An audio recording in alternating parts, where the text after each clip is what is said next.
Good afternoon, learners. I am Mercy Chepngetich from Kenya School of TVET. Okay, in this session, I'll be taking you on a branch of educational psychology, that is health psychology. And we are going to discuss on autism. So, we begin by defining the term autism. What is autism? Can you tell me anything you know about autism before we continue? Do you know anything about autism? Nothing. Okay, so autism is a neurodevelopmental condition. It's not a disease, it's a condition that affects how a person communicates, interacts socially, and expresses his or himself or herself to the world. Okay, so autism has some features, and one of the features of autism affects now communication. A person has an habit of repeating himself or herself in whatever he says or she says. Are we okay? Yes. And some behaviors that the person displays shows that the person suffers from autism. Now, because now we have known what autism is, now we can look on how we can cure autism. Despite that it's not a disease, it's a condition, it has ways to cure it. And some of the ways of curing it is therapy. I hope you have heard of people going for therapies, either for speech therapy, because these are the people who cannot talk properly or have a tendency of repeating whatever they say, so they have to undergo therapy in one way or another, either to build communication so as to cope to how people live in the daily world. Another thing is educational accommodation. The people living with autism, we have to educate them, teach them how to communicate, because some of them are not in ability to speak. So we can introduce them to learn how to use sign language. Another thing is environmental changes. That is another factor. And the last one is acceptance and understanding. In this acceptance and understanding, it's about us accepting them and being in ability to understand them, how they behave, how they do their things, so that them can feel part of the society. They cannot feel isolated. Do you have any question at that point? No. So we can continue. Okay, so from there we can look at preventive measures.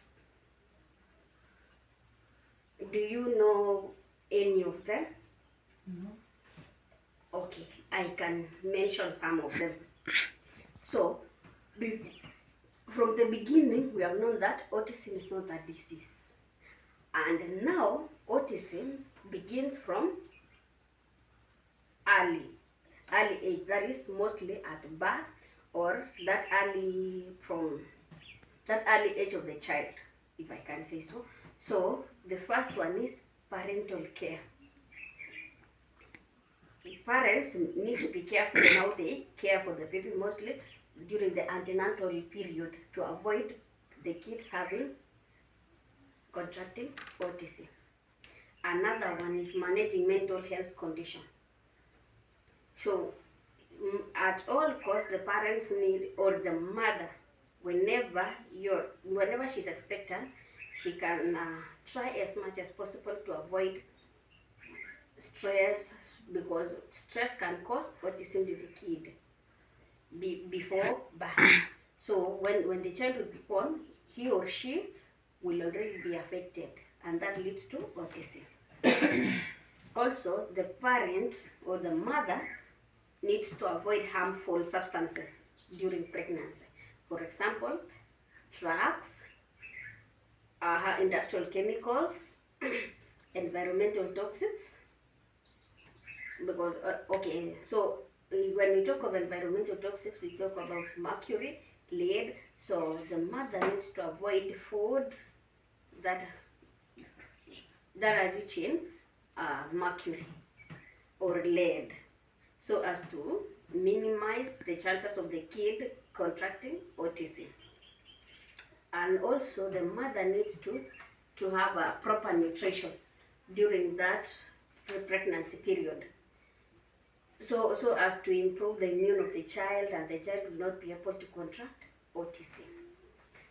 So to that point, I hope that we have understood now how we can cure autism, how we can prevent autism, what autism is. It has some factors to neurological factors that needs to be undertaken. So to that point, I think we have highlighted as much as we can about autism, and we can close there unless you have a question. Okay, I have some few questions to ask. Yes. Number one, Yes. I think I was very interested when you say we Yes. have the food that are rich in mercury. Yes. Which are some of these food, for example? Because we need to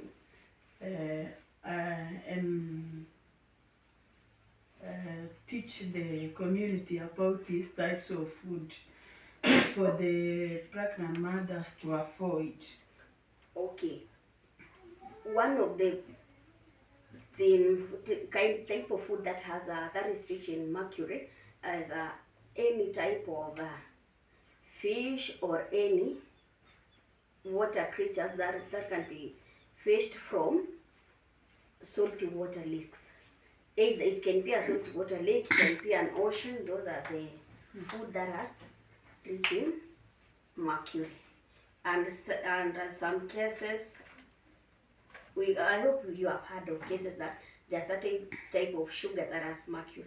So what we can encourage the mothers, consume things that are certified from KEBS to avoid consuming toxic food. Okay, maybe also you can also enlarge your teachings to these mothers, especially those who are using drugs. I've seen we have enlightened also what we call alcohol here.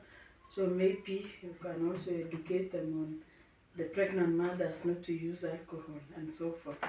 Maybe another question, if you don't mind. Yes. How do we identify these people? But you are teaching, so how do we identify these people with autism? Okay, how we can identify that the person has autism. So we can observe most of the things is what we can observe from the person.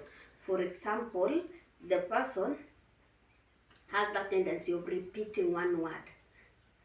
Okay, if a child, another thing, if a child delays to speak, to communicate, I hope the mothers know that the kid has delayed, because at some around 9 to 10 months, the kid has to pronounce the name mom or dad. So you find that the kid has, for you to know that the kid has autism, the kid has passed the age, going to 2 years, going to 3 years without talking. So automatically you know that this kid has autism. Another thing, the kid or the person is not able to do most of the things by himself. So most of the time, the person or the child depends on another person for most of the things, because even the simple chores like brushing teeth, going to washroom, they depend on another person. So because most of the time, autism affects the sensory organs. So the person cannot think by herself, and that's why their life depends on another person. Any other question? Okay, finally, if autism is not a disease, and we have said it is a condition, Yes. so I think we can manage the autism people, because a condition needs to be managed Yes. by your teachings. Okay, I think up to that far, I now know what autism means, how do I identify the person, and so forth. Thank you so much. Okay.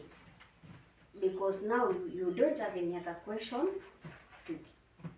to ask. To that far, I thank you for listening to me, and I know that through the learning that you have received today, you can help me teach any other person from our community on how to manage autism, how to prevent autism, and explain to them what autism is, and educate them on how to accept the people with autism so that they can feel part of the society. Thank you.